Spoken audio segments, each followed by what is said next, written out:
الحمد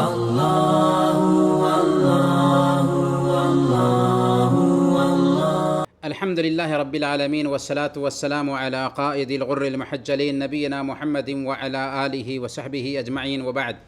محترم بھائیوں اور بہنوں، کہ اب عید آنے کو ہے، اس لیے مناسب یہ معلوم ہوتا ہے کہ عید کے آداب اور اس کے مسائل کے بارے میں گفتگو کی جائے۔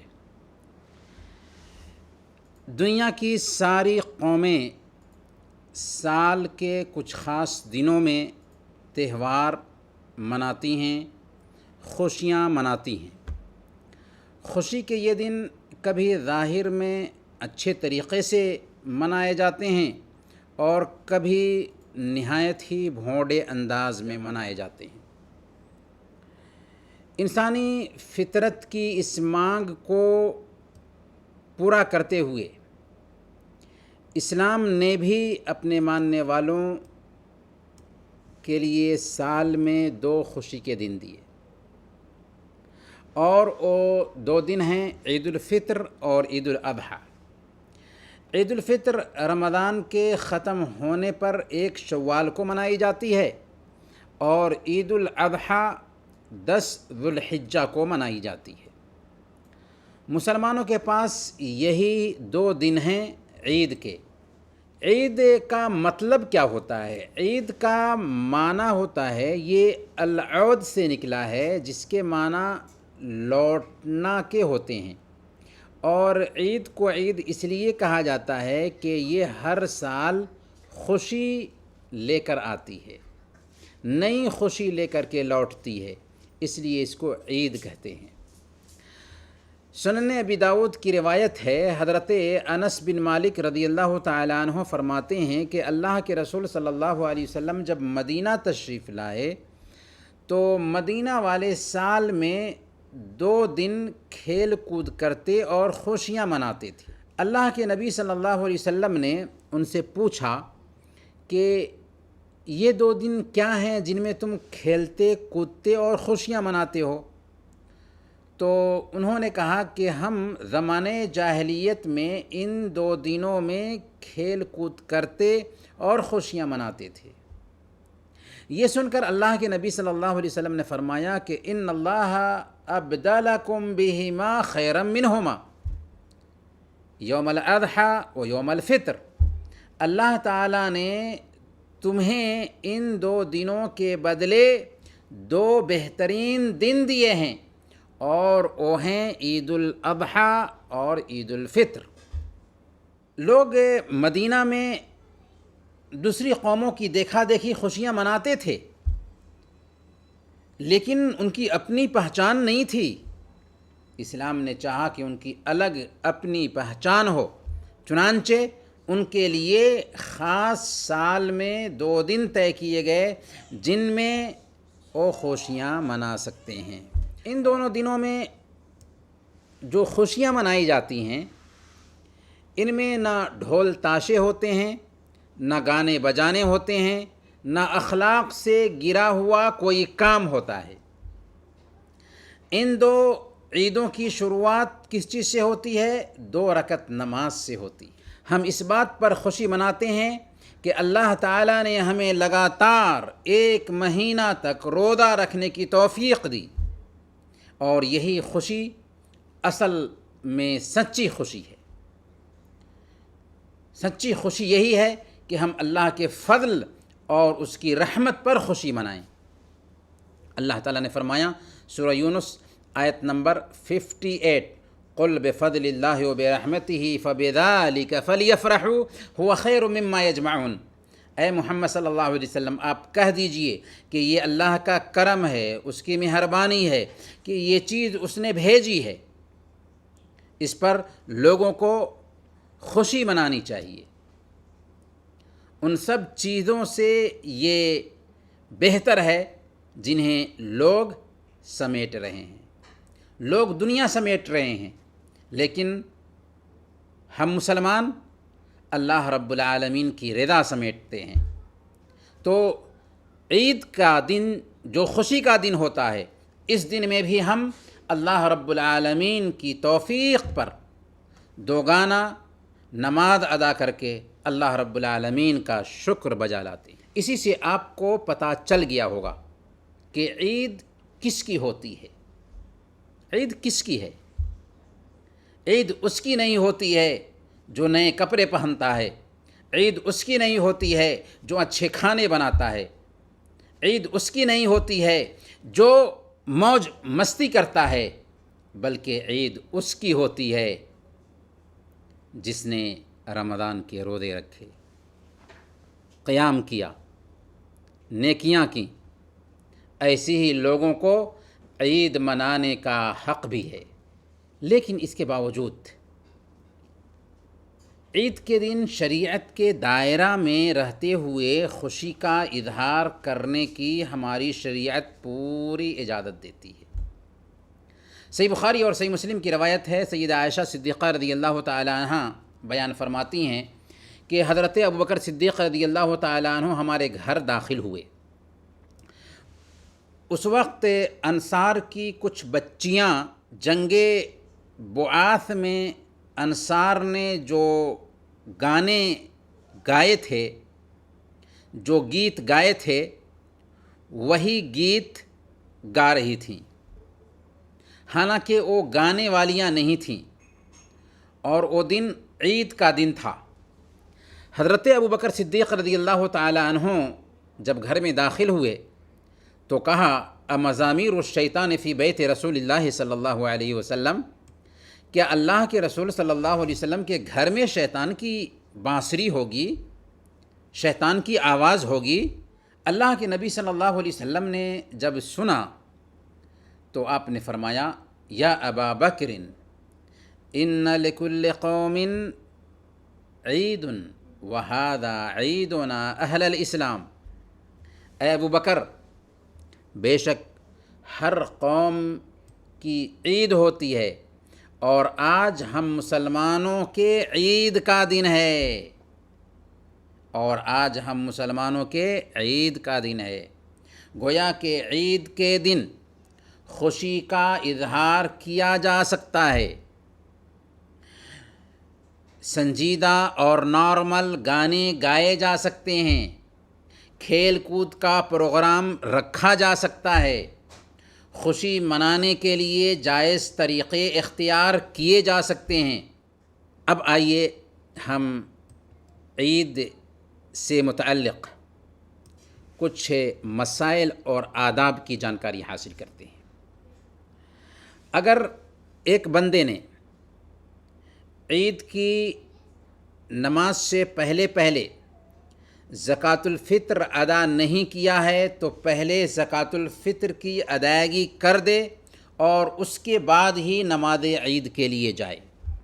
اپنی طرف سے اور اپنے گھر کے تمام لوگوں کی طرف سے گھر کا جو گارجین ہے وہی زکوٰۃ الفطر ادا کرنے کا حق رکھتا ہے۔ اور زکوٰۃ الفطر کی حکمت یہ ہے کہ اس سے روزوں میں جو کمی رہ گئی تھی وہ کمی دور ہو جاتی ہے، اور عید کے دن غریبوں کو بھی کھانا میسر ہو سکتا ہے۔ دوسرے نمبر پر عید کا چاند دیکھتے ہی ایک بندے کو چاہیے کہ تکبیر کہنا شروع کر دے اور نماز عید تک کہتا رہے۔ عید کی نماز شروع ہونے سے پہلے تک تکبیرات جاری رہنی چاہیے۔ اللہ تعالیٰ نے فرمایا وَلِتُكْمِلُوا الْعِدَّةَ وَلِتُكَبِّرُوا اللَّهَ عَلَى مَا هَدَاكُمْ وَلَعَلَّكُمْ تَشْكُرُونَ، اور تم روزوں کی گنتی پوری کر لو اور اللہ تعالیٰ کی دی ہوئی ہدایت پر اس کی بڑائی بیان کرو اور اس کا شکر ادا کرو۔ تکبیر کا صیغہ کیا ہوگا؟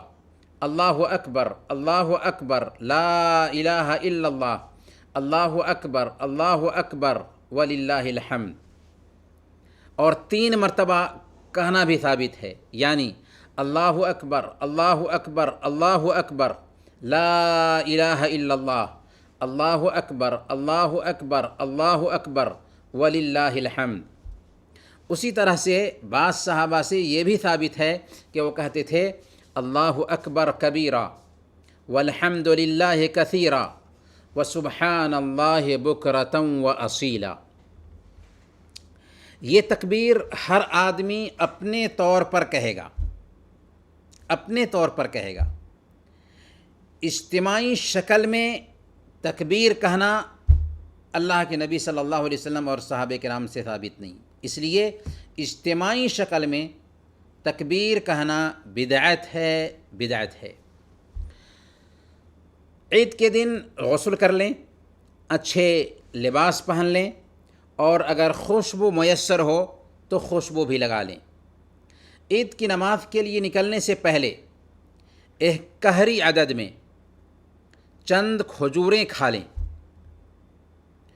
اور راستہ سے جب گزرتے ہوئے جائیں تو زیادہ سے زیادہ تکبیر پکارتے رہیں، اللہ اکبر اللہ اکبر لا الہ الا اللہ، اللہ اکبر وللہ الحمد، زیادہ سے زیادہ تکبیرات پکارتے رہیں۔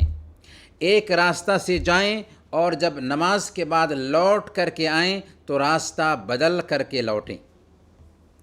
نماز عید اگر عیدگاہ میں ادا کریں تو یہ بہتر ہے، یہ افضل ہے، اور اگر عیدگاہ کا انتظام نہ ہو سکے تو مسجد میں بھی نماز عید پڑھی جا سکتی ہے۔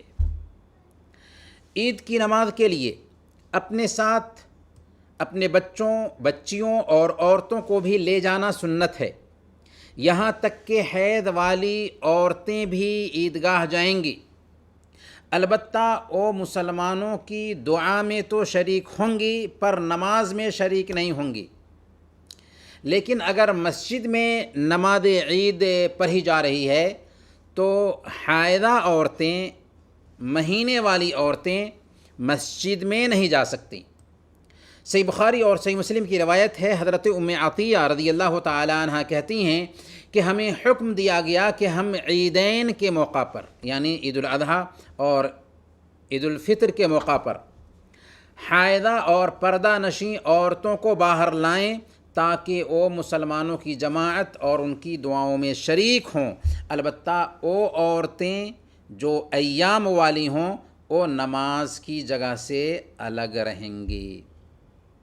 ہاں، کرونا کی وجہ سے جو حالات پیدا ہوئے ہیں کہ کہیں گھر میں نماز پڑھنے کی نوبت آ رہی ہے اور کہیں صرف مردوں کو مسجد میں آنے کی اجازت ہے، تو یہ خاص حالات ہیں، استثنائی شکل ہے۔ اللہ تعالیٰ سے ہم دعا کرتے ہیں کہ اللہ تعالیٰ کرونا کی اس وبا کو انسانیت سے جلد دور فرمائے۔ عید کی نماز 2 رکعت ادا کی جائے گی۔ پہلی رکعت میں سورہ فاتحہ سے پہلے تکبیر تحریمہ کے علاوہ 7 تکبیرات زوائد ہوں گی، 7 تکبیرات زوائد، اور دوسری رکعت میں سورہ فاتحہ پڑھنے سے پہلے 5 تکبیرات زوائد ہوں گی۔ پہلی رکعت میں سورہ الاعلیٰ اور دوسری رکعت میں سورہ الغاشیہ پڑھنا مسنون ہے، جیسا کہ صحیح مسلم کی روایت سے پتہ چلتا ہے کہ اللہ کے نبی صلی اللہ علیہ وسلم عیدین اور جمعہ میں سورہ الاعلیٰ اور سورہ الغاشیہ پڑھتے تھے۔ سنت یہ ہے کہ نماز سے فارغ ہونے کے بعد امام خطبہ دے اور اس خطبہ کو سارے لوگ بیٹھ کر کے سنیں، لیکن اگر کوئی آدمی خطبہ سنے بغیر مسجد سے نکل گیا یا عیدگاہ سے نکل گیا تو بھی کوئی حرج کی بات نہیں ہے۔ عید کی مبارکباد دینا بھی ثابت ہے، صحابہ کرام عید کی ایک دوسروں کو مبارکباد دیتے تھے، کیونکہ حضرت جبیر بن نفیر رحمۃ اللہ علیہ کہتے ہیں کہ صحابہ کرام عید کے دن جب ایک دوسرے سے ملتے تو کہتے تھے تقبل اللہ منا ومنکم، تقبل اللہ منا ومنکم، اللہ تعالی ہماری اور آپ کی نیکیاں قبول فرمائے۔ اس لیے مبارکباد دینے کا سب سے بہتر جو کلمہ ہو سکتا ہے وہ یہی ہے کہ ہم کہیں تقبل اللہ منا ومنکم۔ عید کے دن کچھ لوگ قبروں کی زیارت کرنے جاتے ہیں اور قبروں پر پھول وغیرہ بھی چڑھاتے ہیں، ایسا کرنا ثابت نہیں ہے، یہ بدعت ہے، یہ ایجاد بندہ ہے۔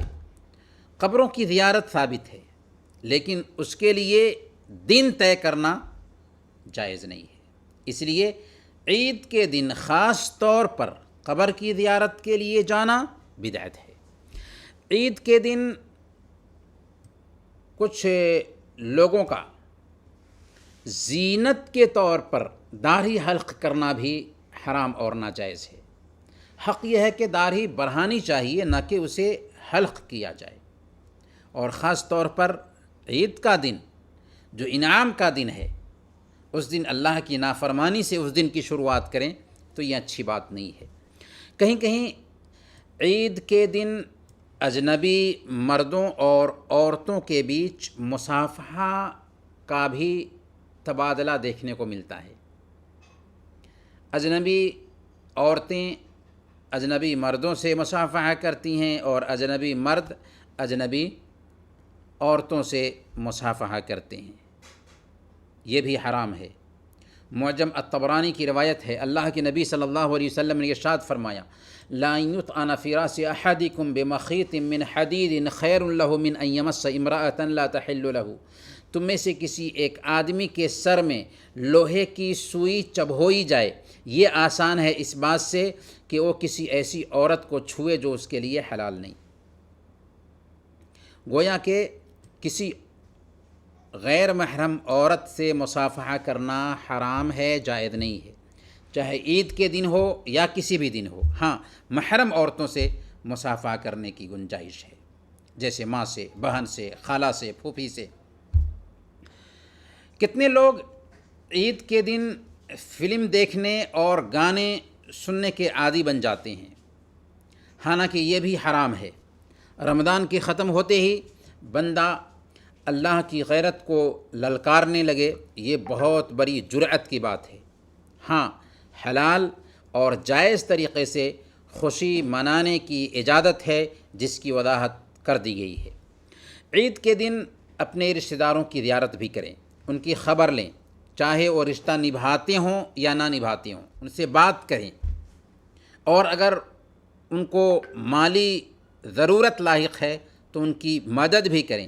صحیح بخاری کی روایت ہے، اللہ کے نبی صلی اللہ علیہ وسلم نے ارشاد فرمایا، لیس الواصل بالمکافی ولکن الواصل الذی اذا انقطعت رحمہ وصلها، کہ صلہ رحمی کرنے والا اصل میں وہ نہیں ہے جو برابری میں صلہ رحمی کرے، بلکہ اصل رشتہ نبھانے والا وہ ہے کہ رشتہ دار کٹ رہا ہے تو اس سے جڑنے کی کوشش کرے۔ اسی طریقے سے عید کے دن غریبوں کو نہ بھولیں، اپنے سماج کے مسکینوں کو نہ بھولیں، عید کے دن یتیموں اور بیواؤں کو نہ بھولیں، ان کے چہروں پر بھی خوشی لانا ہماری اور آپ کی ذمہ داری ہے۔ عید کے دن ان بھائیوں کو بھی نہ بھولیں جو اس دنیا سے گزر چکے ہیں، ان کے لیے دعا کریں کہ اللہ تعالیٰ ان کے گناہوں کو معاف فرمائے، ان کی قبر کو نور سے بھر دے اور انہیں جنت الفردوس میں جگہ نصیب فرمائے، لیکن قبر کی زیارت کے لیے جانا مسنون نہیں ہے۔ عید کے دن ان بھائیوں اور بہنوں کو بھی نہ بھولیں جو بیماری کی وجہ سے اپنے گھروں میں بستروں پر پڑے ہوئے ہیں یا ہاسپیٹل میں ہیں، ان کی زیارت کریں۔ اگر زیارت نہیں کر سکتے ہوں تو کم سے کم ان کی خبر لیں، کیونکہ وہ ہماری دعا کے محتاج ہیں، وہ ہماری دلداری کے محتاج ہیں۔ اللہ تعالیٰ سے دعا ہے کہ اللہ تعالیٰ ہم سب کو عید کی سچی خوشی نصیب فرمائے، آمین۔ وصلی اللہ علی نبینا محمد وعلی آلہ وصحبہ اجمعین۔ آپ کو کچھ